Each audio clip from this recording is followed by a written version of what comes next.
네, 안녕하세요. 저는 김유미 노무사입니다. 만나서 반갑습니다. 네. 네, 다들 지금 이제 학원 영순환이 시작이 됐는데, 그래도 이렇게 많은 분들이 열심히 한번 해보겠다. 인강을 들을 수 있음에도 불구하고 지금 실강으로 오셔가지고 코로나 상황인데도 나 한번 해보겠다. 연말까지 이제 시간을 낭비하지 않겠다. 이런 이제 마음으로 오신 거죠. 그래서 인강을 들으시는 분들도 마찬가지입니다. 특히 연기 같은 경우에는 끝까지 가는 분들이 많지가 않아요. 그래서 제 경험을 말씀을 드리면 끝까지 인강을 다 완강하는 그 률이 굉장히 비율이 낮고, 그리고 여기 지금은 굉장히 빽빽히 이렇게 앉아 계시지만 연말이 되면 한 3분의 1은 이제 사라지십니다. 그래서 우선은 여러분들이 오늘 마음을 잊지 마시고 끝까지 이제 한번 잘 따라서 오신다고 생각을 하시고 수업을 들으시면 될 거고, 자, 그 다음에 이제 오늘 자료가 총 5종이 있을 겁니다. 그래서 자료를 제가 간략하게 설명을 좀 드릴게요. 그래서 우선은 첫 번째 자료가 강의 계획서입니다. 그래서 강의 계획서 한번 펼쳐보세요.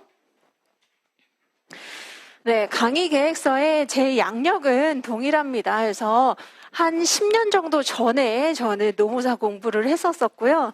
그리고 연기니까 제가 조금 유연하게 말씀을 드리면 저는 이제 20대 후반에 회사를 다니고 있다가 제 동기 친구가 노사관계 전문가라고 있다. 굉장히 좋은 거다. 한번 같이 공부를 해보자. 라고 해서 그때 이제 공부를 하게 됐거든요. 그래서 저한테 많이 물어보시는 그 질문 중에 하나가 지금 늦은 거 아닌가요? 저 나이 때면 늦었죠. 계속 이렇게 이제 물어보시는데 제가 20대 후반에 공부를 해서 30대 초에 이제 붙었어요. 그래서 말씀을 드리는 건 절대적인 나이가 중요한 게 아니라 우선 여러분들이 요 라이센스를 취득을 하시면 앞으로 회사 생활을 하시거나 법인 생활을 하시거나 선택지가 좀 늘어날 수 있다는 거. 그래서 무조건 나 회사만 다녀야 된다, 법인만 다녀야 된다, 이게 아니라 다양한 선택지가 있을 수 있고 전혀 늦지 않았습니다. 그래서 그거를 말씀을 드리고 지나갈게요. 자, 그 다음에 이제 순환별 강의의 특징이라고 되어 있는데 요건 아마 아시는 분도 있고 모르시는 분도 있을 겁니다. 그래서 우선 말씀을 드리면 내 순환이 이렇게 이제 반복이 되는 게 일반적인 학원의 사이클이에요. 그런데 이게 똑같은 내용으로 4번 하는 거 아니냐 이렇게 생각하시지만 내용이 다릅니다.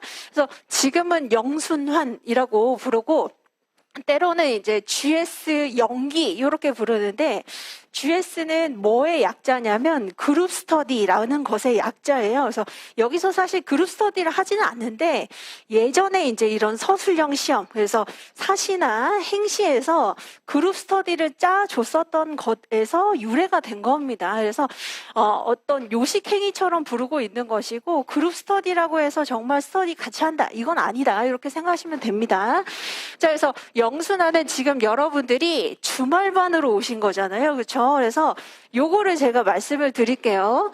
주말반이랑 평일반을 여러분들이 결정하시는데 굉장히 좀 애로사항이 있었을 겁니다. 그래서 주말반은 어떤 분들이 들으셔야 되냐면 물론 동차생입니다. 동차생 또는 이제 공부를 처음 시작하는 분. 왜냐하면 교수님 교과서는 호흡이 길어요. 한 가지 주제 가지고 엄청 길게 설명을 합니다. 끝나지가 않아요. 그래서 이거는 뭘 의미하는 거냐면 하나의 주제를 길게 예시 그리고 여러 가지 내용 설명으로 구성을 하기 때문에 이해에 있어서 굉장히 쉽다는 거예요. 그래서 동차 그리고 공부 처음 시작하는 분이 선택하면 좋은데, 그런데 자, 여기에서 이제 여러분들이 간과하시면 안 되는 게 있습니다. 여기에서 꼭 동차생만 있거나 아니면 정말 공부 나는 오늘 처음 시작한다 이런 분만 있는 건 아니에요. 오히려 제가 여러 해 합격자들을 봤을 때 영순환의 교수님 교과서를 듣는 분들은 공부를 처음 시작한다기보다는 여기 두 번째 유해생이나 혼동차생임에도 불구하고 나는 그래도 교수님 교과서를 한 번도 지금까지 안 봤다. 그래서 지금 한번 곱씹어 보면서 행간의 의미를 지금 아니면 나는 못 느낄 것이다. 이런 분들도 꽤 있습니다. 그래서 의외로 여기 다 초짜들, 그러니까 완전 초심자들만 오는 게 아니라 공부를 어느 정도 하시고서 다시 한번 백투더 베이직이죠. 그렇죠? 그래서 완전 기본으로 돌아가서 한 번씩 보면 무릎을 탁 치면서 아, 이게 그 얘기였었구나. 라고 생각하는 경우도 많아요. 그래서 너무 이제 초심자만 듣는 강의 이렇게 생각하실 필요는 없고 유예 또는 헌동차생이라 하더라도 이제 내년 되면 시간이 없거든요. 그래서 너무 없는 시간에 급급하게 겨우겨우 이제 쫓아가는 것보다 긴 텀을 두고 하나하나 곱씹어 보면서 그리고 시간이 지금은 굉장히 많은 편입니다. 그래서 여러분들이 저랑 수업 같이 진행하고 복습을 하면서 이해가 안 되는 부분이 있죠. 이거는 충분히 질문할 수 있는 시간이 많아요, 지금은. 그래서 읽어보시면서 또는 강의 들으시면서 이해가 안 되는 거는 꼭꼭 확인을 하고 넘어가시는 그 시간이 되시면 됩니다. 그래서 꼭 초심자만 들어야 되는 건 아니다. 그래서 가끔 보면 11월 달에 이제 되게 행복한 표정으로 오셔가지고 저 불합격한 줄 알고 이거 지금 연기 들었는데 합격자 발표날 이제 합격했다. 그래서 이제 행복한 사요나라 안녕 이러면서 이제 가시는 분들도 있어요. 그게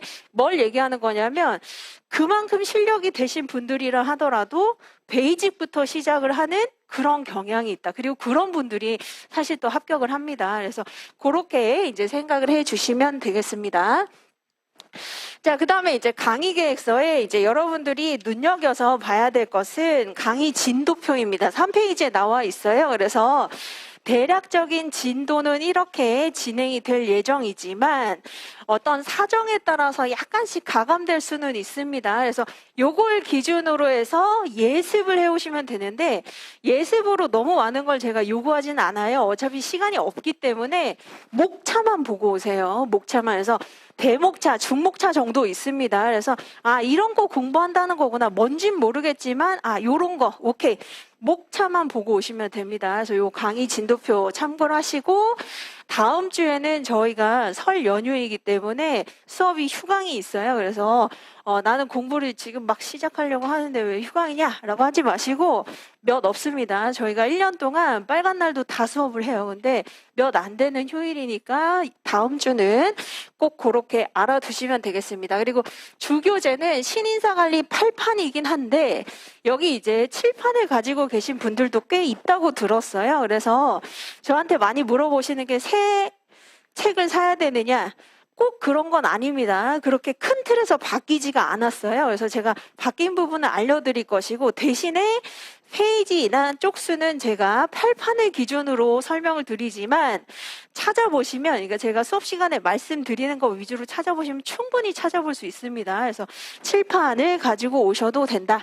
대신에 여기 이제 참고교재 이거 내가 다 봐야 되냐 이렇게 생각할 수 있는데 다 못 봅니다. 지금 딱 봐도 숨이 막히죠. 그렇죠? 그래서 자, 이거를 제가 어디에 녹여놨냐면 오늘 여러분들 자료 4번째 자료가 있어요. 가장 두꺼운 자료입니다. 그래서 자, 우측 상단에 보시면 넘버링 되어 있죠. 넘버 4라고 되어 있습니다. 이게 바로 신인사관리 8판, 신인적자원관리 외에 다른 교과서들을 모두 합산하고 논문도 다 녹여낸 자료예요. 그래서 이게 엑기스라고 생각을 하시면 되고 요거 기준으로 같이 따라가시면 됩니다. 그래서 박경규 교수님 교과서가 굉장히 좋은 책인데 비어있는 부분은 여기 지금 녹아져 있다. 이렇게 생각하시면 되겠습니다. 그래서 복습하실 때는 책도 물론 보지만 요것 요 넘버 4로 되어 있는 요것을 기준으로 보시면 되겠다.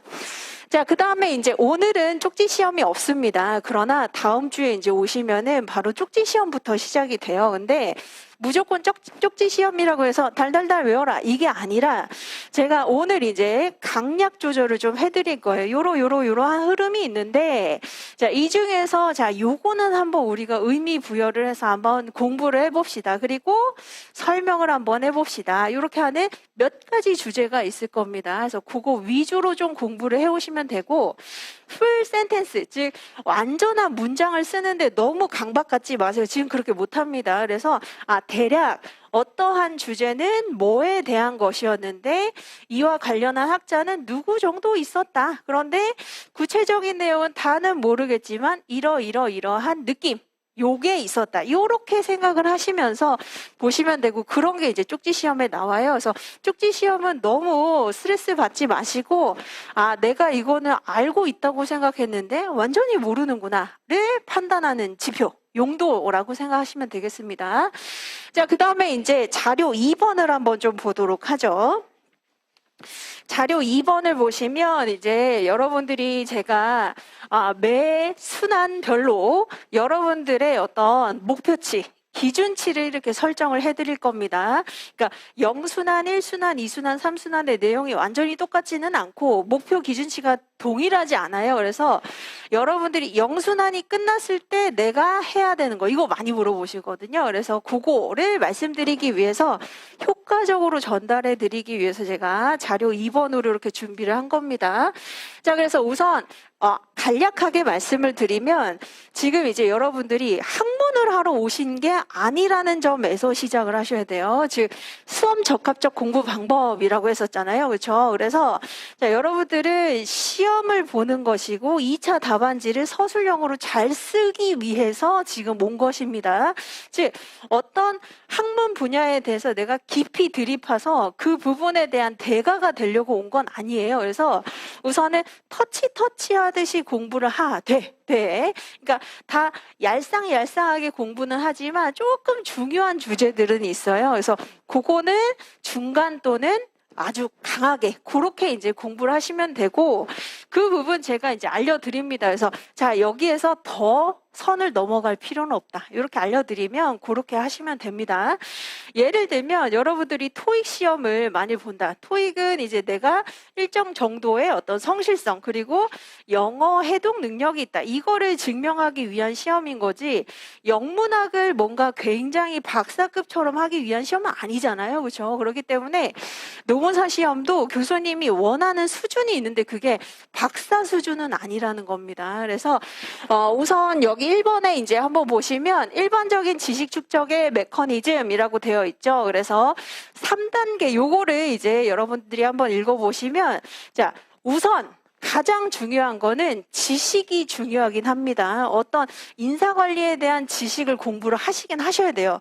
왜냐하면 여러분들이 이제 뭐 합격수기라든지 뭐 카페라든지 이제 어떤 소문이라든지 이런 걸 듣다 보면 인사관리 소설이라던데, 그리고 나는 그거 그냥 막 썼는데 점수 잘 나오던데, 또는 나는 완전히 공부해서 썼는데 점수가 안 나오던데, 이런 글들을 많이 접하실 수 있을 겁니다. 그런데 자, 제가 지금까지 정말 많이 봐왔거든요. 합격생들을 많이 봐왔는데 그렇게 상관관계가 맞지 않습니다. 그래서 우선은 기본적인 내용을 지식으로 우리가 공부를 해야 되는데 다 암기할 수는 없어요. 당연히 우선은 흐름을 이해하시고, 그 중에서 그들만이 쓰는 용어가 있습니다. 전문가들이 쓰는 용어, 조어라고 얘기를 하죠. 그래서 자, 그 언어들로 표현을 하되, 모든 것들을 똑같이는 안 하지만 내가 그래도 책 좀 꽤나 봤어 라고 할 수 있는 그 용어를 쓰시면서 나머지는 여러분들이 이해한 대로 서술을 해주시면 되는 거예요. 그래서 우선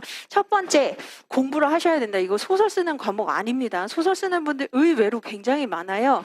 그리고 두 번째는 이제 응용인데, 자, 응용까지가 사실 우리 시험에서 묻는 수준이에요. 세 번째가 이제 창의성을 발휘하는 건데, 창의성 발휘는 교수님이 원하는 게 아닙니다. 한번 생각을 해보시면 4,000명이나 되는 사람이 얼마나 참신하고 혁신적인 아이디어로 지금 답안 썼는지, 이런 걸 보려고 하는 시험이 아니에요. 그래서 기본적인 내용을 공부를 했는지, 이해를 했는지, 그들만의 용어로 적절하게 풀이할 수 있는지, 그것을 어떤 상황에 국한시켰을 때 그걸 적용을 할 수 있는지, 딱 여기까지 묻는다는 겁니다. 그래서 우선 일반적인 지식 축적은 지식이 기본이다, 이렇게 생각하셔야 돼요. 그리고 시험에서 나오는 것은 크리에이션까지는 아니고, 두 번째인 어플리케이션, 딱 적용까지다, 응용까지다, 이렇게 생각하시면 돼요.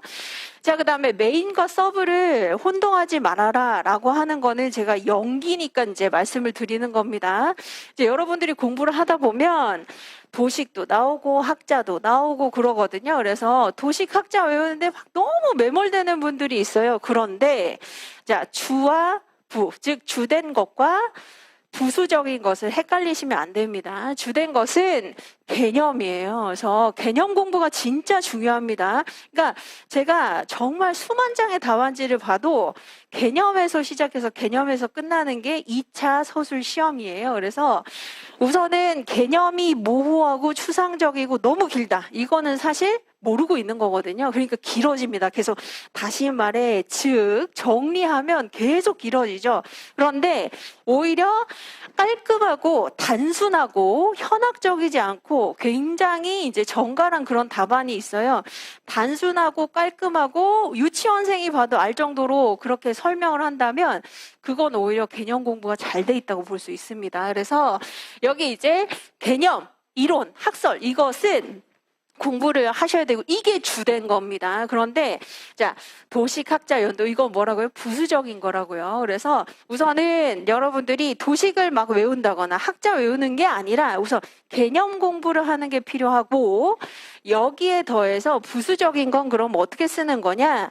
기본이 있었을 때 그것을 빛내줄 수 있는 수단이라고 생각하셔야 돼요. 그리고 공부할 때 또 너무 글만 보면 재미가 없거든요. 그래서 판례도 막 엄청 많죠. 그런데 인사관리도 글만 보면 정말 계속 공부하기가 싫습니다. 그래서 재미를 느낄 수 있는 요소 이렇게 생각하시면 됩니다. 그래서 자, 주, 부를 헷갈리시면 안 된다.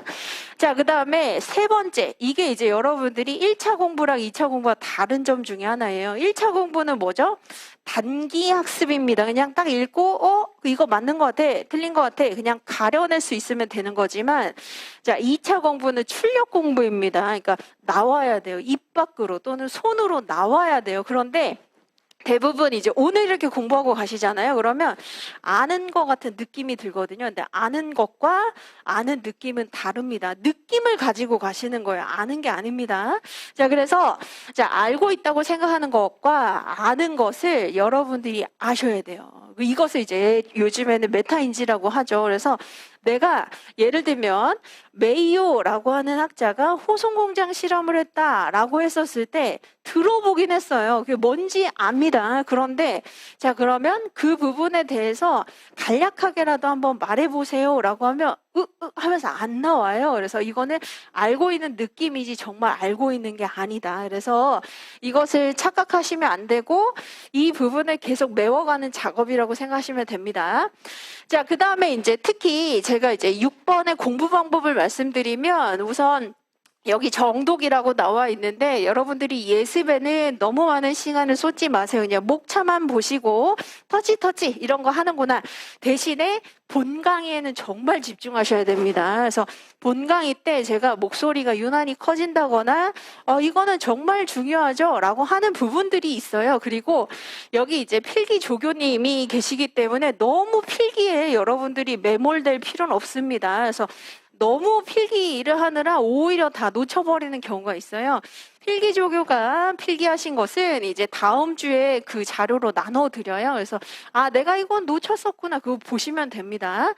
자, 그 다음에 이제 결국 7번에 이제 보시면 최종 산출 뭐가 나와야 될 거 아니에요. 그렇죠? 그냥 영순환 동안 열심히 다녔는데 좋은 경험이었다. 이렇게 끝나면 안 됩니다. 그래서 7번이 이제 여러분들이 영순환 때 완성을 해야 되는 건데 그게 바로 여러분들 자료에서 3페이지, 4페이지 있잖아요. 여기에 지금 공란으로 나와 있는 개념, 틀이 있을 겁니다. 이거 채우시는 게 여러분들의 연기 목표예요. 그래서 제가 이거 일부러 다 채워드리지 않습니다. 그 이유는 이거 그냥 알면 이것만 딸딸딸딸 외워요. 근데 그렇게 하시면 안 되고 그 주 각각의 주에 이제 여러분들이 공부를 하시면서 한 두세 줄로 스스로 좀 요약도 해보시고 개념을 메꾸셔야 돼요. 그래서 이게 바로 여러분들의 연기 때 목표다. 이렇게 보시면 됩니다. 그래서 요 한 장짜리 요건 뜯어가지고 계속 책 안에 넣어가지고 다니시면서 우리가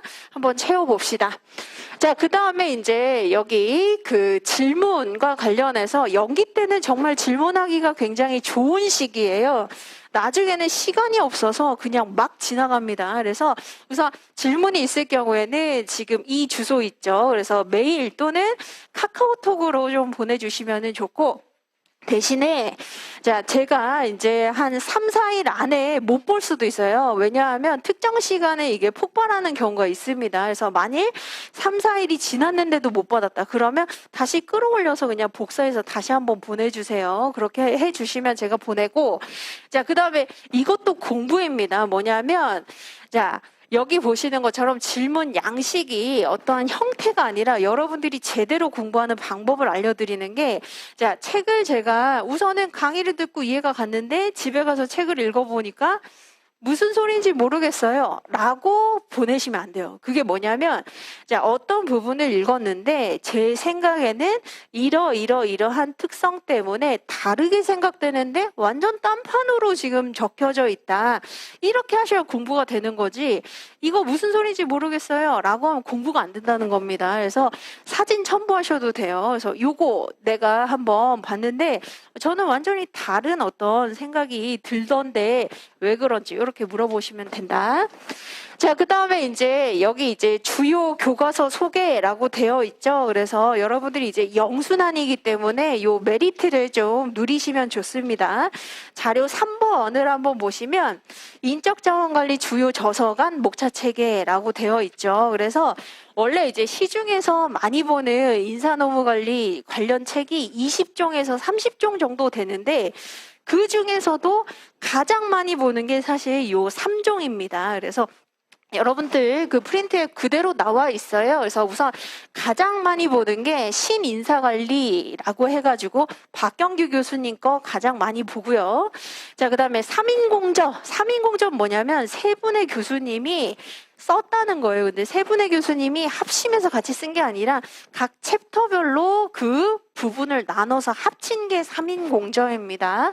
이게 이제 사실은 가장 많이 팔리는 책이고, 그 다음에 여러분들 프린트에 보시면 임창희 저의 인적자원관리라고 나와 있는데 이 책도 굉장히 많이 팔려요. 그런데 책의 특징을 우선 제가 설명을 해드리면, 박경규 교수님 교과서로 우리가 지금 수업을 진행을 하죠. 그 이유가 체계를 이해하기가 굉장히 좋다는 겁니다. 그러니까 나름대로의 프레임이 확실해요. 그래서 무슨 얘기를 어디서 왜 어떻게 하는지 직관적으로 이해하기가 좋은 게 박경규 교수님 책입니다. 일관적으로 한 분이 쓰셨죠. 한 분이 쓰시다 보니까 논리 체계가 어떤 상충되거나 이런 게 별로 없어요. 근데 여기 이제 보시면 뭐가 이제 약간의 맹점이냐면 공란으로 되어 있는 거 있죠. 빠진 주제들이 있습니다. 그래서 최근에 이제 현대적 인적자원관리라고 할 수 있는 전략 파트라든지 환경 파트라든지, 그리고 뒷페이지 한번 보시면 이슈 관리라고 해서 국제화 시대의 인적자원관리, 그리고 여성인력의 활용과 개발과 같은 특정 주제들은 아예 배제가 되어 있다는 겁니다. 그래서 배제되어 있는 거 어떡하냐? 여기서 이제 문제 나올 수도 있잖아요. 그래서 요거는 제가 영순환 맨 마지막 시간에 한 번에 모아가지고 다른 교수님들 거 다 모아서 그렇게 강의해 드릴 겁니다. 프린트로.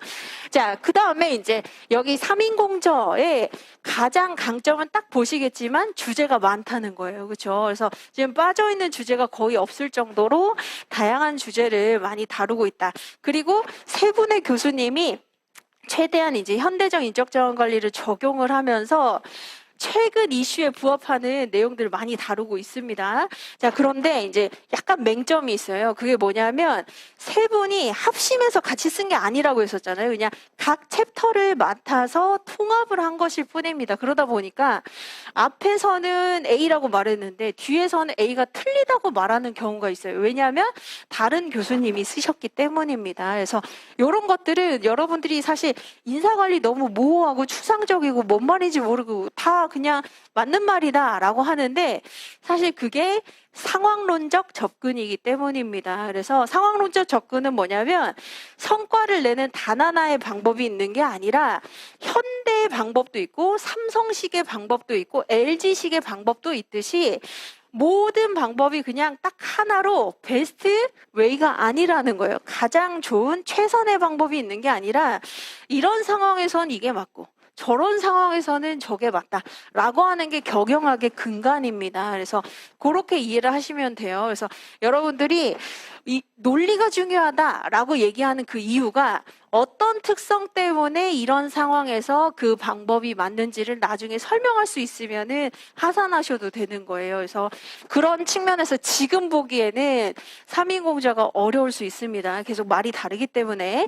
자, 그다음에 여러분들이 보는 그 임창희 교수님의 인적자원 관리는 가장 이제 여기서 또 욕심 있는 분들이 있거든요. 나는 이제 방학 기간 동안 또는 12월 달에 한번 다른 책도 한번 보고 싶다. 이런 분들이 계세요. 놀랍게도. 그래서 이 책 같은 경우에는 어려운 내용이 있는 건 아니지만 굉장히 쉽게 아주 직관적으로 얘기하면 초등학생도 좀 똑똑한 초등학생도 읽을 수 있을 정도로 굉장히 쉽게 쓰고 있습니다. 근데 이 부분은 여러분들이 다 가지고 가려고 하지 마시고 지금 음영 표시되어 있는 거 이거는 박경기 교수님 교과서에 빠져있는 누락이 되어 있는 부분이니까 요거 제가 알아서 챙겨 드릴 겁니다. 그래서 그렇게 공부를 하시면 돼요. 그리고 뒷페이지에 보시면 여기 이제 제가 종종 미국 교과서에 이렇게 얘기하는 경우가 있어요. 그게 바로 맨 밑에 표 첫 번째 줄에 보시는 레이몬드라고 되어 있죠. 이게 이제 미국 교과서라고 불리우는 그래서 우리나라 학부 수준이나 아니면 미국에서 가장 많이 보고 있는 책입니다. 그래서 요것도 제가 말씀드릴 거예요. 그래서 미국에서는 어떤 부분에 어떤 내용으로 이제 좀 추가적으로 공부하고 있다. 이렇게 알아두시면 되겠습니다. 자, 그래서 책은 다 보시려고 하지 마시고 우선은 터치를 하시되 계속 살붙여간다 이렇게 생각을 하시면 되겠습니다.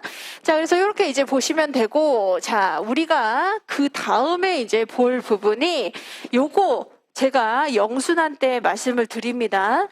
펜 사용 방법도 굉장히 많이 물어보시거든요. 그래서 제가 요거를 말씀을 드리면 자, 형광펜 3개 정도 가지고 오는 게 좋다라고 강의 계획서에 써 있을 겁니다. 그런데 그 이유가 뭐냐면 이제 여러분들이 레벨을 구분할 수 있어야 돼요. 레벨이라고 하는 게 수준이죠. 그렇죠? 그러니까 흔히 말해서 이런 서술형 고시 시험에서는 대, 중, 소목차별로 레벨이 달라요. 대목차는 가장 넓은 범위를 포함하고 있는 거죠. 그렇죠? 중목차는 거기 안에서도 카테고리를 조금씩 나누는 거. 그다음에 소목차는 더 세분화해서 얘기를 하는 겁니다. 그랬을 때 여기 보시는 것처럼 제가 이제 예시를 한번 보면 자, 나는 대목차는 핑크색으로 칠할 거야. 그다음에 중목차는 노란색으로 칠할 거야. 소목차는 주황색으로 칠할 거야. 이런 식으로 한 3가지 정도는 여러분들 마음속에 레벨을 구분하는 용도로 해둘 필요가 있습니다. 이건 사실 무시하시면 안 되는 게 여러분들이 이거 하면 굉장히 귀찮거든요. 그리고 힘듭니다. 그런데 나중에 어떻게 할 수 있냐면 자, 회독을 여러분들이 다 꼭 꼼꼼하게 씹으면서 이렇게 공부할 수 없어요. 그래서 우선 나는 오늘 노란색만 한번 봐야 되겠다. 좀 여유 있게 그냥 노란색만 어떤 게 있었는지 한번 주르륵 한번 본다. 자, 그다음에 어떤 날은 주황색만 한번 본다. 자, 이렇게 하면 체계가 굉장히 빨리 잡힐 수가 있습니다. 그래서 대중 소목차를 여러분들 나름대로의 그 루틴, 색깔을 정해 두시고 집에 가셔가지고 복습하실 때 칠해 두시는 게 좋아요. 그래서 회독을 꼭 너무 꼼꼼하게 하실 필요는 없고 나는 오늘 노란색만 본다. 주황색만 본다. 이것도 굉장히 큰 도움이 될 수 있습니다. 그래서 그렇게 알아두시면 되고 여기 이제 나와 있는 게 책 편제 그대로입니다. 그래서 1부, 1장, 1 이렇게 되어 있는데 1부가 대목차, 1장이 중목차, 그리고 아라비아 숫자가 소목차 이렇게 이제 되는데 목차 외우지는 마세요. 그냥 우리가 이론적 기초라고 하는 것은 개괄적인 큰 내용 안에서 예를 들면 히스토리를 배운다는 거고 인적 자원 관리에 우리가 의미를 부여해서 왜 중요한지를 본다는 거구나. 그냥 이렇게 넘기시면 되는 겁니다. 자, 그리고 이제 그것도 많이 물어보시거든요. 그래서 샤프 있잖아요. 우선 처음에 여러분들이 지금 천지분간이 안 돼요. 그래서 뭐가 중요한지 뭐가 덜 중요한지 모르기 때문에 샤프로. 자, 내용을 이제 봅니다. 내용을 보면, 자, 기업에 꼭 필요한 그 경영의 3요소가 있는데, 요 3개가 있다고 하더라. 뭔가 좀 중요해 보이죠. 그렇죠? 그러면, 샤프로 우선, 3요소, 그리고 요 3개, 요런 것들을 이렇게 동그라미 치시면 되는 거예요. 근데 이게 이제 처음에는 동그라미 치시고 지금은 샤프잖아요. 나중에 2번째, 3번째 읽었는데 이게 중요한 게 맞아. 확실히 맞고 내가 이거 가지고 나중에 기업 경영에 있어서 중요한 건 3가지 중에서도 사람이라고 할 수 있다. 이거 써먹을 수 있겠구나 라고 하면 이제 펜을 유색 펜으로 바꿔가는 겁니다. 아시겠죠? 그래서 형광펜을 이렇게 쓰시면 되고, 제가 지금은 연기 때는 어디서부터 어디까지 밑줄 긋자라고 말씀드릴 거예요. 설명 다 한 다음에 그 말씀드릴 때는 샤프로 그으시고 집에 가셔가지고 동그라미 이제 하시면서 2번, 3번, 4번 볼 때는 유색 펜으로 하시면 된다. 아시겠죠? 그래서 그렇게 활용을 하시면 되겠습니다. 자, 그 다음에 이제 우리 본격적으로 진도 한번 들어가 보도록 하겠습니다. 자, 인사관리, 인적자원관리라고 되어 있는데 이거는 책에는 없는 내용이에요. 그래서 우선 개괄적으로 제가 말씀을 드리면, 자, 교수님들이 인적자원을 어떻게 효과적으로 활용할 수 있을까에 대해서 학문적으로 접근한 게 인적자원관리인데, 자, 인사관리라고 부르기도 합니다. 물론 이제 이거 엄밀한 의미로 따지면, 자, 인사관리는 대규모의 군대 인원을 관리할 때 인사관리라고 하고, 자, 이거보다 좀 더 업그레이드 된 걸 사람을 자원 요소로 본다는 거예요. 그냥 써먹는 어떤 생산 수단으로 보는 게 아니라 자원으로 보면서 훨씬 더 기업의 경쟁력을 가져다 줄 수 있는 것을 인적자원 관리라고도 하지만, 여기에 이제 여러분들이 너무 함몰될 필요는 없는 게, 교수님이 문제에서 인적자원 관리의 어떤 부분 또는 인사관리의 어떤 부분이라고 해서 다른 게 아니라는 겁니다. 다 통용되는 용어예요. 그래서 그렇게 알아두시면 된다. 그러나 만일 자, 역사적인 우리가 발전 과정에서 볼 때 인사관리와 인적자원관리가 어떻게 다른 면이 있는지를 설명하시오라고 하면 지금 다르게 보고 있다는 거죠. 관점이 다른 겁니다. 그래서 우선 요거는 제가 나중에 말씀드릴 텐데, 흔히 그냥 교수님들이 인적자원관리를 인사관리 이렇게 간략하게 부르고 있다, 통용하고 있다, 혼용하고 있다, 이렇게 생각하시면 됩니다. 그러나 이제 나중에 역사적인 발전 과정에서 엄밀한 의미로 우리가 따져볼 때는 좀 다를 수 있어요. 자, 그 다음에 여기 이제 보시면 박경규 교수님 교과서 편제가 이렇게 1부부터 7부까지 이렇게 운영이 되어 있는데, 구성이 되어 있는데, 자, 이거 제가 아주 쉽게 설명을 드릴게요. 우리가 지금 배우는 인사관리는 한국식 인사관리가 아니라 미국식 인사관리입니다. 인사관리는 특히 수입 학문이에요. 즉 미국이라든지 유럽이라든지 이미 선진화된 어떤 체계를 가지고 있는 나라의 것을 우리 교수님들이 거기서 이제 공부를 해가지고 받아들여서 이제 번역을 하고 이상적으로는 이렇게 가야 된다라고 설명을 하고 있기 때문에, 우리가 지금 배우고 있는 인사관리 이 앞에 줄임말이 미국식 인사관리라는 겁니다. 동양식, 일본식, 우리나라가 아니라 미국식의 인사관리를 배우는 것이다. 자, 그런데 요거 이제 한번 보세요. 미국 사람들 또는 서구 사람들은 그 사고방식이 우리나라랑 좀 다릅니다. 우리나라는 사실 인사관리 어떻게 하냐면, 우선은 신입사원을 뽑아요. 우선 먼저 뽑아. 제일 이제 잘난 것 같은 사람은 뽑아요. 뽑고 어떻게 하죠? 야, 너 정도 지금 능력과 역량이면 이런 일 할 수 있을 것 같아. 일을 몽창 던져줍니다. 그리고 이제 어떻게 하죠? 회식하면서 꽐라가 돼서 나는 너를 믿는다. 너 뛰어난 애니까 이거 할 수 있지. 자, 요런 방식인데 미국식, 서구식의 인사관리는 다릅니다.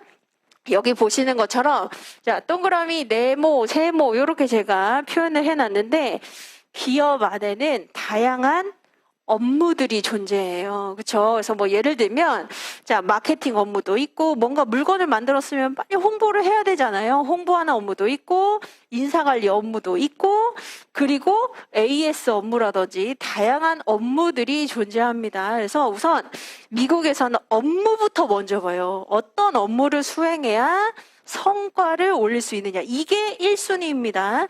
자, 그래서 우리 이제 편제를 보시면 1부는 개요예요. 개요, 히스토리, 인사관리의 어떤 히스토리 이런 거 공부하고, 자, 2부부터 바로 직무관리에 대한 걸 공부한다는 겁니다. 즉 사람을 채용하는 걸 공부하는 게 아니라 우선 조직에 존재하고 있는 직무와 업무가 어떤 게 있는지 이거부터 밝힌다는 거예요. 이게 미국식 인사관리의 특징입니다. 그리고 나서 어떻게 한다?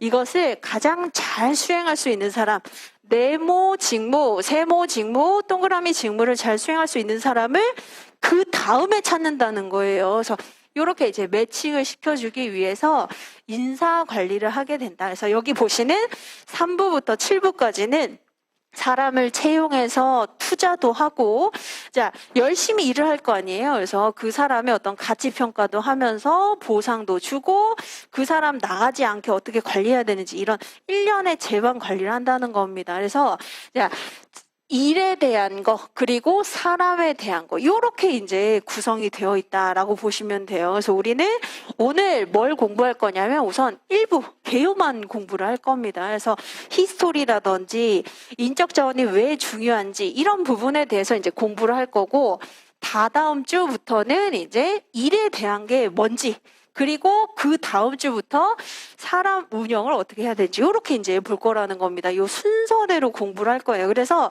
여러분들이 나중에 다른 책을 보신다 하더라도 거의 대부분 편제가 비슷합니다. 그래서 직무 먼저 나오고요. 그 다음에 사람 관리가 나온다는 겁니다. 이게 왜다?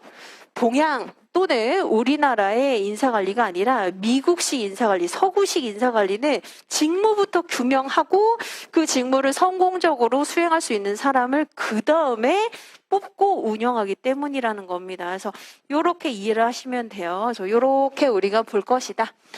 자, 그 다음에 이제 우리가 바로 여기 1부에 1장부터 좀 들어가 보도록 하겠습니다. 그래서 어디를 좀 펼쳐보시냐면, 자, 3페이지 한번 펼쳐보시고, 제가 우선은 바로 밑줄을 그어라, 이렇게 말씀드리지는 않습니다. 설명을 이제 쭉 드린 다음에, 자, 아까 설명했었던 게 이렇게 워딩으로 나와 있는 겁니다. 라고 알려드릴 거예요. 그래서 제가 이제 여기서 설명을 하면 여러분들이 너무 책을 바라보진 마시고 그냥 흐름을 느끼시면 돼요. 흐름을 이제 쭉 느끼신 다음에 목차 정도는 찾아볼 수 있겠죠. 지금 이거 한다는 거구나. 이렇게 찾아보실 수 있겠습니다. 자, 그래서 1장에서는 요거 3가지가 주요한 학습 목표가 될 겁니다. 외우지 마세요. 이거 벌써부터 막 외우지 마시고 외울 필요도 없습니다. 자, 우선은 여러분들이 이제 경영학과 그리고 뭐 다른 이제 법학과도 있을 수 있고 다른 비경영이나 이제 비법학과도 있을 수 있는데 항상 모든 교수님들은 뭐라고 생각하죠? 내가 전공한 그 과목이 가장 중요해. 라고 생각하죠. 그런 것처럼 자, 인사관리는 결국은 인적 자원에 대해서 우리가 연구를 하는 건데 의미 부여를 하는 게 먼저 필요하다는 겁니다. 첫 번째로 자, 하고 많은 것들 중에서 인적 자원이 왜 중요할까? 이걸 첫 번째로 우리가 이제 공부를 할 겁니다. 그래서 학자들은 어떻게 이걸 표현하고 있는지 이렇게 볼 것이고, 그래서 여기 보시는 게 이제 인적 자원이 왜 중요한지, 인사 관리가 왜 중요한지 이런 부분을 우리가 먼저 보고, 자, 그 다음에 이제 우리가 살펴볼 게 경영학의 한 분파라고 들었는데 인사관리가 어느 정도의 위상을 가지고 있느냐, 그리고 인사관리 외에 다른 어떤 과목은 없느냐, 이런 것들을 공부하는 게 두 번째입니다. 그래서 경영학에서 인사관리가 차지하고 있는 위상, 위치, 부분 이런 것들 두 번째로 공부를 할 겁니다. 자, 그 다음에 이제 세 번째로 자, 제대로 알기 위해서 뭘 봐야 되죠? 히스토리, 그의 스토리, 그렇죠? 그래서 발전 과정 이런 것들을 우리가 봐야 돼요. 그래서 역사를 이제 공부를 하면서 1장을 마무리하게 될 겁니다. 이거 순서는 당연히 외우실 필요 없고 이렇게 공부한다는 거구나라고 아시면 되는데, 자, 이게 교수님 목차에 이제 어떻게 나와 있냐면 똑같은 내용입니다. 자, 아까 첫 번째 인적 자원이 왜 중요한지, 인사 관리를 왜 해야 되는지가 1번에서 3페이지에 나와 있죠. 자, 그리고 4페이지에 보시면 인사 관리가 차지하고 있는 경영학에서의 위상. 이게 2번. 자, 그 다음에 3번은 뭐라고요? 히스토리에 대한 게 나와 있을 겁니다. 이렇게 이제 우리가 공부를 한번 해볼게요.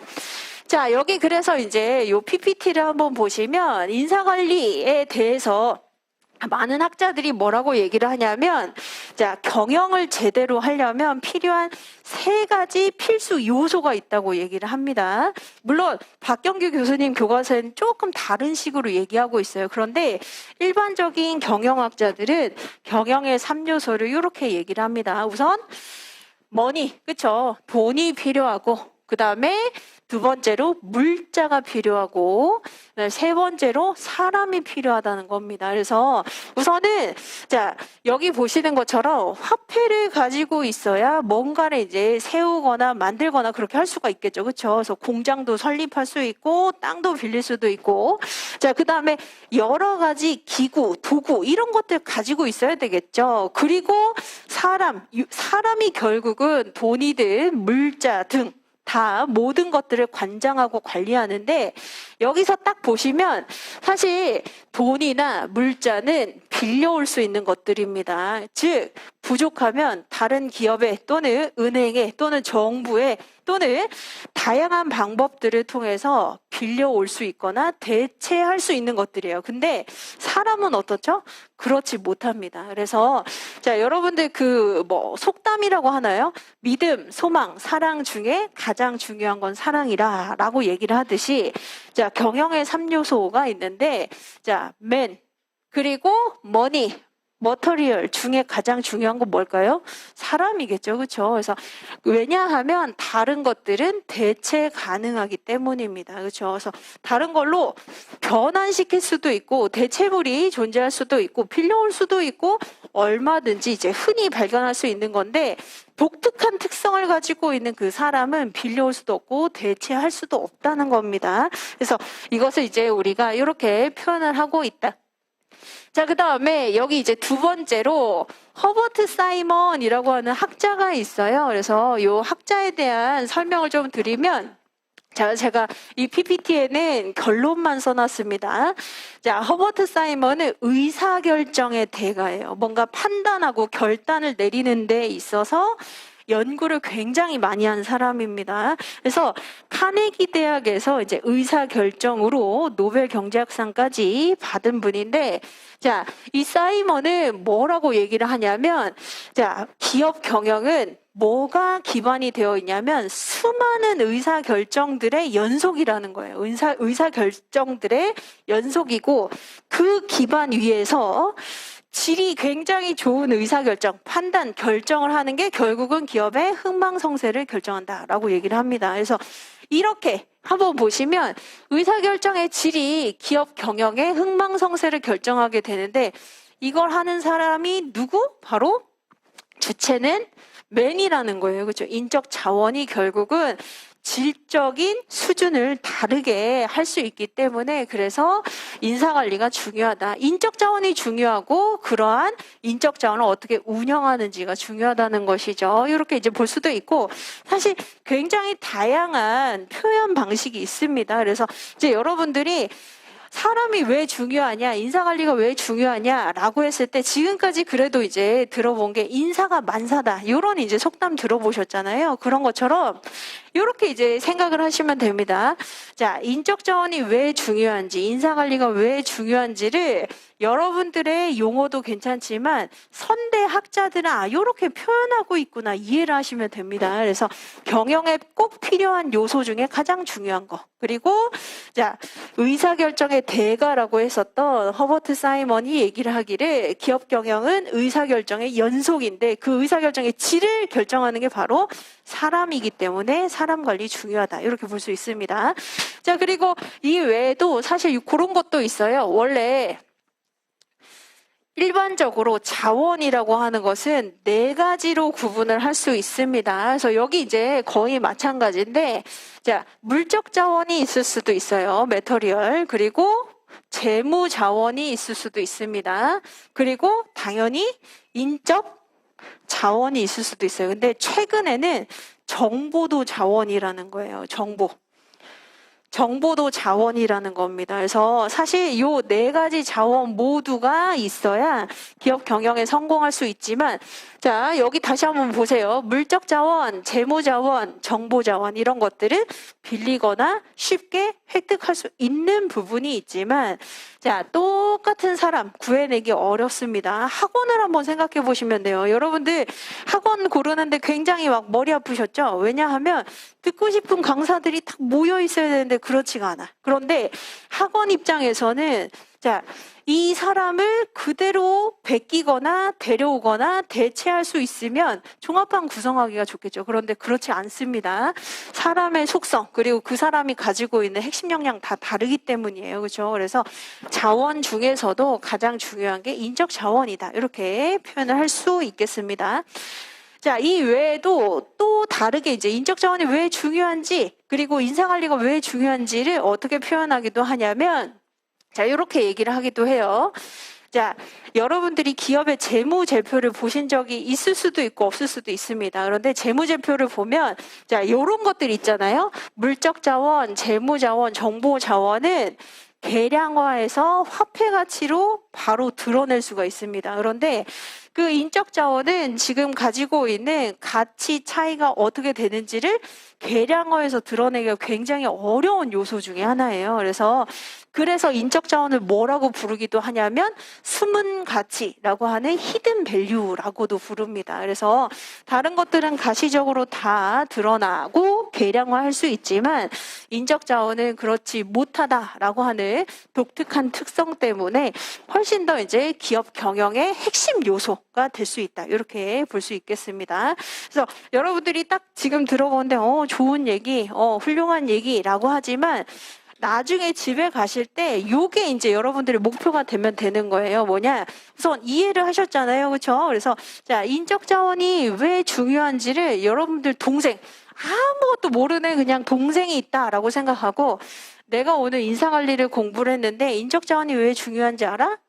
자, 우선 경영에는 3요소가 있다고 이렇게 얘기할 수 있으면 된다는 거예요. 뭔 얘기인지 아시겠죠? 그렇죠? 그래서 이런 식으로 이제 이해를 하시면서 그래서 굉장히 많은 학자들이 의미 부여를 하고 있구나.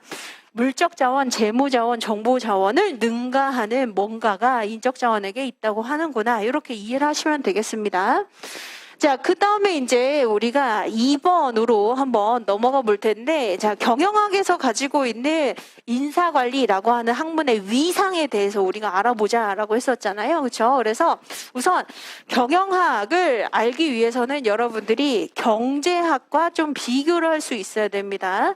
자, 경제학이라고 하는 것은 우선 이렇게 이해를 하시면 돼요. 자, 경제 활동에서 출발하는 학문이 경제학과 경영학이 있는데, 경제학은 자, 재화와 서비스를 우리가 용역이라고 하죠. 그렇죠? 그래서 굿즈와 서비스가 흐르게 되는 모든 활동을 다 통틀어서 우리가 경제학이라고 얘기를 합니다. 그러니까 경제학은 굉장히 넓은 범위예요. 그래서 굿즈와 서비스가 흘러다니게 되는 모든 활동을 통틀어서 우리가 경제학으로 공부를 한다는 겁니다. 자, 그런데 자, 그러한 경제학을 국가 전체 수준으로 거시적인 입장을 가지고 볼 수도 있고 개별 경제 단위로 부분적으로 나누어서 볼 수도 있는데, 그 중에서도 개별 경제 단위에는 누가 있느냐? 이제 가장 대표적으로 이제 여기 보시는 것처럼 가정이 있죠. 그렇죠? 여러분들 이제 한번 가정 생각을 해보시면 먹고 살기 위해서 많은 재화와 용역을 소비하기도 하고 제공하기도 합니다. 만들어내기도 하죠. 자, 뿐만 아니라 군대도 마찬가지, 정부도 마찬가지, 종교단체도 마찬가지, 많은 주체들이 있긴 한데, 자, 지금 그 경제활동, 경제학의 대상이 되는 것 중에서도 여기 밑줄 그어져 있는 기업에만 국한해서 연구를 하는 게 경영학입니다. 즉 경제학은 뭐라고요? 그 바운더리, 경계 범위가 굉장히 넓어요. 그래서 재화나 서비스를 만들어내는 모든 활동들을 우리가 경제학적으로 연구할 수 있지만 그 중에서도 기업이라고 하는 주체가 어떤 재화와 용역을 제공하고 소비하는지에 대해서 연구하는 게 경영학이라는 겁니다. 그런데 자, 경영학에 사실 인사관리만 있는 것은 아니에요. 그래서 요거는 이제 한번 여러분들 이해용으로 보시면 요거 한번 보시면 좋습니다. 자, 라면 공장이 있어요. 라면 공장. 신라면 이렇게 생각을 해보세요. 자, 라면 공장이 운영이 되기 위해서 뭐를 우선 고민해야 되냐면 원재료는 어디에서 가지고 와야 되고 어떠한 기술로 만들어야 되고 만들었다면 어떻게 홍보, 마케팅을 해야 되고 이 홍보된 것이 많이 팔린다면 재무 회계 측면에서 돈 관리 어떻게 해야 되고 결국 또 이거 누가 한다? 사람이 관리 운영한다고 했었잖아요. 이런 모든 것들이 기업을 주체로 하는 재화와 용역의 흐름을 나타내고 있는 것이기 때문에 자, 경영학의 4대 분파가 있습니다. 4대 분파가 바로 생산관리, 마케팅관리, 재무관리, 사람관리라고 하는 인적자원관리라는 거예요. 그러면 여기에서 이제 우리가 한번 보면 자, 경영학의 4대 분파, 분야라고 하는 게 우선은 만들어냈다면 널리 알려야죠. 이거 좋은 제품이야. 한번 사봐. 마케팅을 했습니다. 자, 그러니까 많이 잘 팔려요. 그러면 이제 돈 관리를 해야 되겠죠. 그리고 돈 관리, 이 모든 것을 관장하는 거 누구? 사람이 한다는 겁니다. 그래서 자, 경영학 중에서도 인적자원 관리는 4대 분야 중에 하나다. 이렇게 이해하시면 되겠습니다. 이걸 2차 시험에서 묻지는 않아요. 그래서 당연히 이제 여러분들이 나중에 합격하시고 나서 대학원 같은 데 이제 가보시게 되면 마케팅 교수님은 무슨 소리야? 마케팅이 제일 중요해 라고 하고 인사관리 교수님은 사람이 제일 중요하지 라고 얘기하고 생산관리 교수님은 무슨 얘기야? 만들어내는 게 1순위야 라고 얘기하고 자, 우선 기업에 뭐니 해도 돈이 먼저야 라고 하는 교수님도 있습니다. 그런데 우리는 인적자원 관리를 공부하는 노무사이기 때문에 자, 경영학의 4대 분야 내지는 분파 중에 하나로서 인적자원관리가 다양한 모든 활동 중에서도 모든 것들을 관장하고 관할하고 운영하는 결국 주체이기 때문에 중요하다. 이렇게 이제 볼 수 있겠습니다. 그래서 다시 이제 되돌아가 보면 자, 경영학과 인사관리 위상은 그럼 어떻게 된다고요? 경영학의 4가지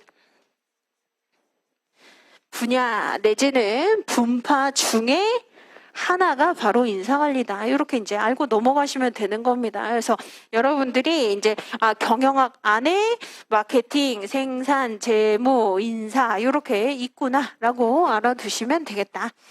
자, 그 다음에 이제 제가 말씀드리면 오늘 공부할 것 중에 가장 중요한 건 사실 3번입니다. 히스토리예요.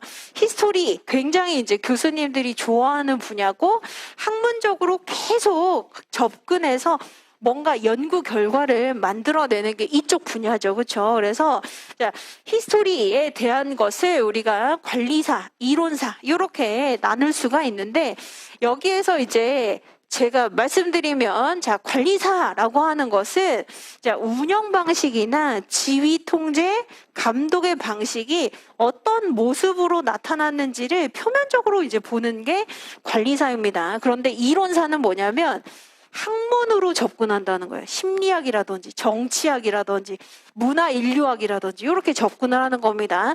자, 그러면 교수님들이 당연히 더 관심을 가지고 애착을 가지고 있는 건 뭐? 관리사도 물론 중요하지만 이론사를 훨씬 더 좋아할 겁니다. 심리학, 정치학, 문화 인류학 여러 가지 학문들, 제 학문들을 접근시켜가지고 계속 이제 현상을 풀어내는 거. 이게 바로 이론사라는 거예요. 그래서 이 부분에 대해서는 미리 좀 말씀을 드리면 우리 시험에 2번 기출이 된 적이 있습니다. 그래서 기출이 된 건 안 나와 이렇게 생각하시면 안 되고 중요하다고 생각하는 그 포인트구나, 지표로 삼으셔야 됩니다. 그래서 우선 관리사와 이론사 이렇게 나눌 수 있는데, 관리사는 사실 그렇게 어렵지 않아요. 지시통제 감독의 양상이 어떻게 나타나는지는 여러분들이 알고 있는 바대로 여기 피라미드라든지 아니면 함무라비 법전이라든지 여러 기록에 나타나 있고, 최근에는 어떤 관리의 양상으로 나타나는지와 관련해서 우리가 책을 통해서 최근에는 이제 산업혁명을 넘어서서 4차 산업혁명까지 오게 되는 그런 방식들이 있다는 겁니다. 그래서 운영의 양태, 사무관리의 양태, 모습 이런 것들을 보게 되는 게 관리사예요. 그래서 관리사와 관련해서 우리가 나중에 책을 통해서 요 4가지를 알게 될 겁니다. 그래서 요거는 우선 넘어갈게요. 자, 대신에 이론사 한번 우리가 좀 보도록 하죠. 자, 이 부분이 오늘 배우는 부분 중에 가장 중요한 부분입니다. 그래서 조금 의미 부여해서 같이 좀 보도록 하죠. 자, 우선은 이론이라고 하는 건 뭐냐면 어떤 기본적인 진리를 밝혀내는 데 있어서 학문을 접목시킨다는 거예요. 학문적으로 우리가 보는 것이다. 자, 그래서 여기 이제 보시는 표류경영의 시대라고 되어 있는데 이거는 책에 나와 있지 않습니다. 그래서 제가 설명을 좀 해볼게요. 자, 우선 예전에 농경사회에서 이제 최근에 공업사회로 이전하는 그 기화점이 된 게 바로 산업혁명입니다. 그렇죠? 산업혁명이 뭐죠? 산업혁명이 19세기 말에 영국에서 일어난 것인데, 그전에는 대부분의 시민들이 어떻게 하고 있었죠? 농민들이죠, 사실은. 농민들이 농사 지으면서 평화롭게 살아가고 있었어요. 자, 그런데, 어느 날 갑자기 보니까 옷감을 뽑아내고 옷을 만드는 게 훨씬 더 생산성이 높고 돈이 된다는 거예요. 이거를 누가 알게 됐냐면 왕족, 귀족들이 알게 됩니다. 자, 그러면서 어떻게 하게 되죠? 우리 농사 이제 그만 짓고 대규모 공장을 지어서 공장 관리를 하자. 거기에서 옷 많이 만들어내서 수출하고 팔게 되면 돈이 더 많이 생긴다. 라고 하게 되면서 증기기관도 이제 발전하게 되고 훨씬 더 폭발적으로 생산하게 된 거. 이게 바로 영국에서 일어난 산업혁명입니다. 자, 그러면 산업혁명 시기 바로 이후에 어떻게 됐었냐면 요거 보세요. 산업혁명이 인사관리의 어떤 기화점이 된다라고 볼 수 있는 것이, 이 이전에는 뭐라고요? 농사를 대부분 지었었는데 대규모 공장 관리, 인력 운영 관리, 이게 이제 필요해지면서 귀족들이나 왕족들이 어떻게 해야 되죠? 체계적으로 관리를 할 수 있어야 되는데 체계적인 교육을 받은 경험이 없습니다. 그러다 보니까 어떤 방식으로 운영이 됐다? 주먹구구식으로 그냥 그 짧은 소견, 경험, 직관 에 의해서 그냥 마구잡이로 그냥 운영을 했다는 거예요. 그 많은 사람들을. 그러다 보니까 생산성도 낮고 조직적인 태업이 뭐냐면 모두가 열심히 일을 하지 않는 분위기가 만연했다는 거예요. 이런 것들이 나타나게 되었는데 그걸 우리가 뭐라고 부른다? 표류경영의 시대라고 합니다. 그래서 표류경영은 사실 이론적으로 우리가 엄청 공부할 필요는 없어요. 그래서 사실 바람직한 현상은 아니기 때문에 이런 부분은 책에 나와 있지 않습니다. 그래서 어떻게 여러분들이 이해를 하시면 되냐면 종전의 농경사회에서 산업혁명을 거치면서 왕족과 귀족들이 주먹구구식 경영을 하게 되자 관리를 체계적으로 하지 못하게 되었고, 그러면서 조직적인 태업이 일어났고 생산성이 낮았고 또한 인권 보호 이런 것도 당연히 안 됐었겠죠.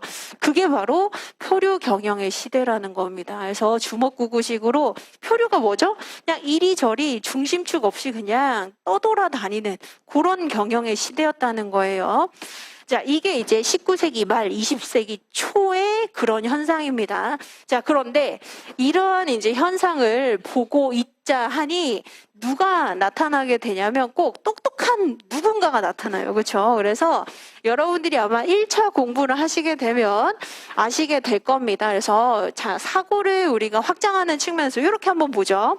세계 지도잖아요. 그래서 자, 미국에서 한 명, 그리고 유럽에서 한 명, 대표적인 한 명이, 자, 요런 표류 경영은 바람직하지 않아. 그래서 내가 가장 효율적이고 생산성 극대화시키면서 경제적인 방법을 알려줄게 라고 하는 학자들이 이때 이제 나타납니다. 그게 19세기 말, 20세기 초 이렇게 되는 거죠. 우선은 자, 미국에서 한번 봅시다. 미국에서는 프레드릭 테일러라고 하는 사람이 있는데 이 사람의 이제 그 맥락, 히스토리를 좀 알려드리면 원래 학자라거나 아니면 원래 어떤 경영자가 아니라 필라델피아의 조금 가난한 집에서 태어났어요. 그러다 보니까 자, 필라델피아에서 열심히 공부를 해서 하버드대 법대에 입학을 하게 됩니다. 그런데 눈이 굉장히 안 좋았다고 해요. 안질. 그러니까 눈에 병이 생겨가지고 나는 더 이상 법학과에서 뭔가 계속 책을 보는 거는 불가능하니 그냥 공장으로 바로 취업을 해야 되겠다라고 생각을 합니다. 그래서 미드베일 철강 회사에 입사를 하게 돼요. 그런데 생각해 보세요. 하버드 법대를 갈 그 노력과 실력으로 일을 하면 어떻게 되죠? 초고속 승진을 하게 되겠죠. 그래서 자, 미드베일 철강 회사에 다녀보니까 아주 난장판이더라는 거예요. 그래서 아까 표류 경영이라고 했었죠. 그래서 뭔가 체계도 없고 관리도 제대로 되지도 않고 주먹구구식으로 이제 운영이 되다 보니까 아, 이런 것들을 내가 한번 바로 잡아야 되겠다라고 하면서 과학적인 원칙 몇 가지를 발표하게 됩니다. 그래서 중간 관리자로 승진을 하면서 이제 실무자들을 봤을 거 아니에요. 그렇죠? 그래서 실무자들을 쭉 보니까 아, 이거 이런 지금 구멍이 있고 문제가 많다라고 하면서 원리 원칙을 딱 정해 줍니다. 그게 바로 테일러의 과학적 관리법이라는 거예요. 그래서 여기 지금 나와 있는 요 네 가지는 그 과학적 관리법 중에 일부입니다. 그래서 지금 여기 너무 매몰되시지는 말고 아, 우선은 표류 경영의 그 현상을 지켜보던 중에 프레드릭 테일러가 이제 어떤 완전한 법칙, 성공할 수 있는 법칙, 생산성을 극대화할 수 있는 법칙을 1911년도에 이제 제시를 하게 된다. 자, 이 사람은 이제 미국 사람이라고 했었잖아요. 그런데 이제 유럽에서는 누가 있었냐면 여기 이제 보시는 앙리 페이올이라고 하는 프랑스 사람이 있습니다. 자, 앙리 페이올은 사실 가난한 집에서 태어나진 않았고 부잣집에서 태어났어요. 그래서 요즘 소위 말하는 이제 금수저로 태어난 거죠. 자, 그러다 보니까 어떻게 보시면 되냐면 사실 페이올의 아버지는 유명한 건축가였습니다. 그래서 유럽에서 이제 건축을 하면서 돈 엄청 많이 벌었겠죠. 그래서 고등교육을 받게 돼요. 고등교육이라고 하는 거는 이제 아까 테일러가 어떤 미드베일 철강회사에서 선처를 어떻게 나눠야 되는지 나른다든지 아니면 선처를 어떻게 구부려야 된다든지 이런 걸 공부하는 게 아니라 우선은 경영진의 입장에서 사람 관리를 어떻게 해야 되는지 이렇게 공부를 하게 된다는 겁니다. 그래서 자, 페이올은 프랑스 광산 회사의 지금으로 따지면 간부급 상무라고 생각을 하시면 돼요. 상무부터 시작을 합니다. 그래서 출발 선상이 달랐어요. 그래서 테일러는 아예 그냥 일선 작업자로 시작을 한 것이고 페이올 같은 경우에는 중간 관리자 또는 간부급으로 이제 시작을 하면서 또 보니까 어때요? 그냥 주먹구구식으로 마구잡이로 운영이 되고 있으니까 이렇게 해서는 제대로 경영이 되지 않아 라고 하면서 경영의 일반 원칙을 제시를 하게 된다는 겁니다. 그래서 지금 보면 자, 요런 거 너무 지금 신경 쓰지 마세요. 신경 쓰지 마시고 흐름을 아시면 되는데 산업혁명 이후에 표류 경영의 시대가 찾아올 수밖에 없었고 이것을 타개하기 위해서 누구? 테일러, 미국, 그리고 페이올, 프랑스 사람이 나름대로의 원리 원칙을 제시하게 됐다는 겁니다. 그렇죠? 그래서 이 부분에 대해서 우리가 이따가 책을 통해서 이제 공부를 할 거예요. 그래서 페이올 같은 경우에는 몇 가지 이제 활동을 제시를 하게 됐고, 요거는 적지 마세요. 제가 이따가 설명드릴 겁니다. 자, 그런데 이게 이제 1910년대예요. 1910년대. 이 두 학자가 활동을 하게 됩니다. 자, 그런데 지금 보시면 테일러나 페이올은 어떻게 한다? 기업의 생산성을 극대화시키기 위해서 효율성을 높이고 경제성이 있는 방식으로 나름대로의 원리 원칙을 제시하게 되는데, 자, 이러한 원리 원칙대로 하다 보니까 어떻게 되죠? 우선은 분업시켜야 되겠죠. 그렇죠? 그래서 일을 최대한 쪼개서 단순 반복적으로 계속 사람을 돌려야 생산성이 높아지는 것이고, 사람은 비인간적으로 대해야 되고 생산의 한 수단처럼 대해야 되고, 또 사람을 어떻게 했다? 돈으로 유인했다는 겁니다. 그런 이제 공통점이 있어요. 그러다 보니 1930년대에 여러분들이 이제 많이 들어보는 호송공장 실험이라고 하는 걸 하게 되는데, 그거는 작정하고 하는 게 아니라 요거 이제 잘 들어보세요. 아까 1910년대라고 했고 1930년대에 메이오의 호송공장 실험을 하게 되는데, 1910년도에 센세이션을 일으켰었던 이러한 일련의 관리 기법들을 모든 공장에서 다 적용을 하고 있었던 거예요. 그러면 생산성이 높아야 되는데 어느 순간 보니까 생산성이 그렇게 높지 않더라는 겁니다. 그래서 왜 그럴까? 생산성이 왜 이 방식대로 하는데도 높지 않을까를 하버드대 경영 교수에게 한번 맡겨본다는 겁니다. 왜 이 방식대로 우리 공장에서 하고 있는데 생산성이 높아지지가 않아요. 그래서 한번 알아다 주시겠어요? 라고 하면서 하게 된 게 호송공장 실험이라는 겁니다. 그래서 호송공장 실험에서도 1년에 4가지의 실험을 통해서 뭘 알게 되냐면, 이런 이제 경제성, 효율성, 그리고 돈으로 사람 동기부여시키는 거, 분업시키는 거, 이런 것보다는 가장 중요한 건 관심입니다. 관심. 즉, 작업자들에 대한 관심, 경청, 그리고 그들의 어떤 감정을 이해하고 들어주려고 하고, 그런 것들이 훨씬 더 중요하다는 걸 알게 돼요. 그래서 이것을 우리가 인간관계론이라고 부릅니다. 그래서 테일러는 1년에 이러한 방식들을 과학적 관리론 내지는 과학적 관리법이라고 명명하게 된 것이고, 메이어 같은 경우에는 우리가 생산성 향상에 대한 실험을 하다 보니까 꼭 그렇지만은 않더라. 인간관계에 대한 관심, 경청, 감정이나 태도에 대한 배려, 이런 것들이 중요하기 때문에 인간관계론이라고 부르게 된다는 거죠. 그래서 이렇게 쭉 내려오게 됩니다. 자, 그런데 이제 전략적 접근이나 노동지향적 접근은 뭐냐면, 자, 이게 이제 1930년대라고 했었잖아요. 그래서 1950년대, 60년대를 지나게 되면 뭐가 이제 문제가 되냐면, 기업 환경이 더 이상 안정적이지가 않습니다. 기업 내부의 여러 가지 요소들만 신경 써서는 될 일이 아니라 환율이라든지 경제 상황이라든지 정치 상황이라든지 이런 모든 것들이 다 불안정해요. 그러다 보니까 뭘 세우자? 자, 중장기적인 계획인 전략을 세워서 운영을 해야 된다라고 하는 전략적 접근 방식으로 이전이 된다는 겁니다. 그래서 종전에는 이제 기업 내부 단돌이만 잘하면 됐었어요. 그런데 1960년대, 70년대 들어오면서 환경이 너무 빨리 변하니까 전략을 세워서, 중장기 전략을 세워서 체계적으로 관리하자라고 하는 이런 흐름이 있었고, 그 이후에 이제 1980년대, 90년대 들어오면서 노동지향적 접근이라고 하는 게 생기는데, 사실 이건 제가 말씀드릴게요. 다른 교수님들은 맨 마지막에 노동지향적 접근을 다루지 않습니다. 그런데 박경기 교수님이 다룬 이유가 있어요. 그 이유는 첫 번째로 박경기 교수님이 독일의 마나임 대학교에서 박사과정을 받으십니다. 즉, 독일에서는 특히 굉장히 특이한 제도가 있는데, 노사 공동 결정 제도라고 하는 게 있어요. 어떤 의사결정을 할 때 원래는 경영진들만 의사결정을 하는데, 그게 아니라 경영진 플러스 근로자 대표 또는 근로자들의 의견을 같이 노사 동수로 해서 그게 의견 합치할 때에만 그대로 한다는 겁니다.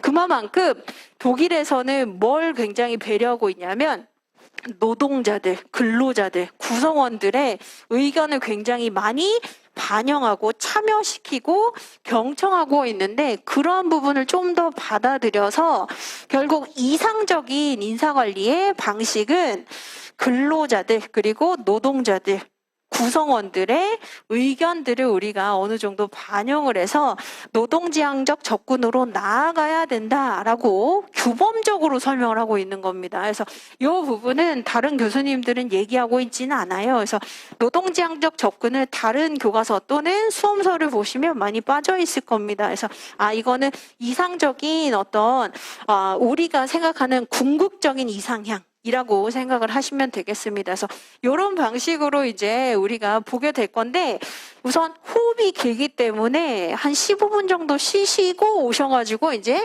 구체적인 내용 한번 좀 보도록 하겠습니다.